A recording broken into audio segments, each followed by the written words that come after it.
mainly. I also write books, and I've been covering neuroscience, psychology, and especially addictions for a very long time. And it's got to be 20 years, which is kind of scary.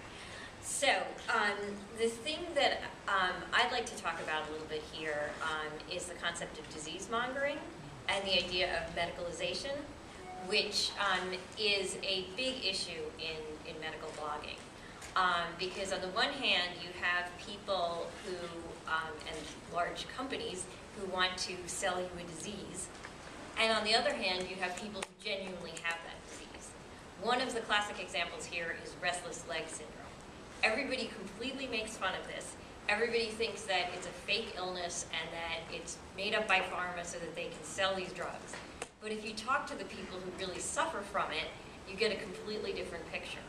And so, you know, the medicalization issue is often presented as a black and white thing, and the evil drug companies on one side and the victim patients on the other. And I want to say that it's more complicated than that. I have been looking at this a lot lately with regard to opioid painkillers. And this is a huge thing because most of the coverage of painkillers in America right now is about addiction. I'll just throw out the question here. What % of people do you guys think who take painkillers for pain become addicted? Okay. 1%. Okay, you know the answer. I know the answer. Show off. I would imagine that most people don't. But I would bet you that most doctors don't know the answer either, and that's the problem. Yes, yes, and there's an enormous problem here because virtually all the coverage is focused on addiction and teenagers misusing these drugs and people dying of overdose. What % of people who die of overdose would you guess are painkiller patients, are genuine pain patients making a mistake? Anybody have a guess? It's less than 1%. This actually might be a little bit more, but something like 95% of the people who die of overdose have usually mixed it with alcohol, with benzodiazepines, and they're snorting or injecting rather than taking the doses prescribed. But again, when you see the headlines, it's overdose now kills more people than car accidents. And then you get into the question of who's funding things. And there's been a lot of coverage lately about how people, the patient advocates have been funded by the drug companies, so therefore they must simply be victims and pushing the agenda of the drug companies. Now, the drug companies do lots of evil stuff, and I'm certainly not going to defend them in terms of that. But the other side here is that we have this bizarre conception of responsibility, such that patients are disempowered and seen as victims of these larger forces, and the physicians are overempowered such that we get the concept of a physician can turn somebody into an addict, which is actually impossible. I could take anybody in this room and shoot them up with heroin, for 3 weeks, and they would all of you guys would become physically dependent. The vast majority of people, after they escaped from the evil scientists who did such a thing, would be like, oh, yuck, I don't want to do this. And they'd have a flu-like experience and go on. But that is not the impression we get. And when you hear, again, about the people who become addicted to painkillers, the overwhelming impression is that they, broke their leg, they went to the doctor, they had chronic back pain, and, somehow they got hooked. Again, you get this massive, something like 80% have a prior history of serious drug abuse problems. So, if you go to your doctor and you don't admit that you have a previous drug abuse problem and then you become addicted, I don't think it's really fair to blame the doctor in that sort of situation. The other thing I think is really interesting that sort of spurs off from this is, we were talking earlier about Dr. Drew and his diagnosis of Charlie Sheen. The first thing, of course, he diagnosed him with was a relapse of addiction. And again, without seeing the guy, without knowing what was going on, without, and then later he comes up with the bipolar thing because it's clear that the guy hasn't. I didn't know that, actually. Yeah, and because the guy he tested negative He not only for drugs. diagnosed him, but from a distance, he diagnosed him twice from a distance. Oh, yeah, no. And I mean, now comes word that he got about $100,000 in the last 2 years from pharma. Dr. Drew, while supposedly being an objective reporter covering psychiatric issues. And what did he take this drug company money for? He took it to do a what's that? As a historian. Oh, as a historian, yes, that's right. Like Newt Gingrich. Apparently he took this money for a anti-drug campaign against prescription drug misuse in teenagers. What's interesting about this is that we have very different standards for judging whether pharma money is a bad influence when it comes to the bad drugs.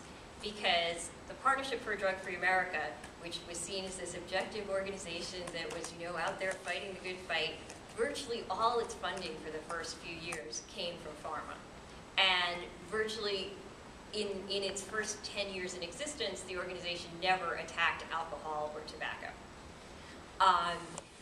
Another organization, the National Center on Substance Abuse and National Center on Addiction and Substance Abuse at Columbia, also took pharma money. They actually took money from Purdue, who makes OxyContin, to do their big anti-drug campaign. And in all of these instances, they don't get called out for it because they're supposed to be fighting the drug war, and so in that instance, the drug money is not seen as a corrupting influence. All of these things are very specific to the areas I cover, obviously, but I think that they should raise some questions about how we look at these issues as health and science writers and how we determine who is taking a position and who is objective and what objective really is. I think that a lot of the time we as journalists get confused and think that if it's conventional wisdom, therefore it's objective. And I've often been accused of being not objective when I use statistics like the 1% of pain patients who become addicted, because that isn't in the conventional wisdom, and bringing that up changes the story in a way that is not what you see in a lot of the other coverage. So I would urge all of you to, well, actually I want to say one more thing.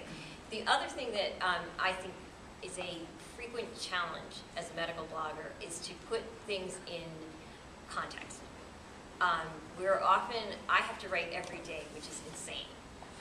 So I often, I try not to do this, but sometimes I have to cover a subject that I'm not especially familiar with. And then I might miss the fact that this is one study and there's been 99 studies showing the opposite. Recently, a colleague of mine covered this new study on nicotine replacement not being very effective. Now, virtually all of the coverage of this story was about this one study. And this was an observational study. There have been several hundred clinical trials showing that nicotine replacement is effective. And virtually none of the stories that none of the people who covered this, I think with the exception of WebMD, actually put it in context. And I think it's really important that we know the standards of medical evidence and that we know that an observational study, well, what probably was going on here is that the people who have real difficulty quitting turn to nicotine replacement. And then that will actually help them do better than if they hadn't, but it will still not help them do better than the people who quit easily anyway. But meanwhile, we have a big, storm of coverage ignoring all of the other research and just focusing on this one study. So one of the things I think is really important to do, even if you have an insane deadline, just do PubMed on the one study and see what the other studies are. Look at the references. check this kind of stuff out because it's real, the whiplash that people feel. Another story I did, and I might... No, good. Yeah. Another story I did recently was about the antidepressant placebo question. Now, first we had this whole huge wave of, these are miracle drugs, these SSRIs, they're changing our personality and making us into sparkly new wonderful people. Then we had a whole spate of, they are turning us into homicidal, suicidal maniacs who are going to come for your children. Suddenly now, these drugs are placebos. This is rather crazy. And if you look closely at the data, you see that what's going on is that there's massively varied individual responses, and in the aggregate, it gets washed out. So all of these things are true. For many people, it is placebo. For many people, it makes them worse. For many people, it makes them amazingly better. But most of the coverage, when everybody was saying it was a miracle drug, that's all everybody said. When everybody was saying it was horrible, then we got into the controversial, and we had, A versus B, and now we're in the placebo phase. So again, I think one of the biggest challenges especially if you have the whole beat of health, which is insane. Like, I try to just stick to neuroscience and as close to the subjects that I've followed for years as I can, because then I can put it in context. But if, I suddenly have to do breast cancer, it's difficult, and, even a specialist in that can't keep up with all the subspecialties. So I think, one of the things I'd like to hear from other people about is sort of how you guys deal with that. Yeah, so I hope we've given you enough things to either agree or disagree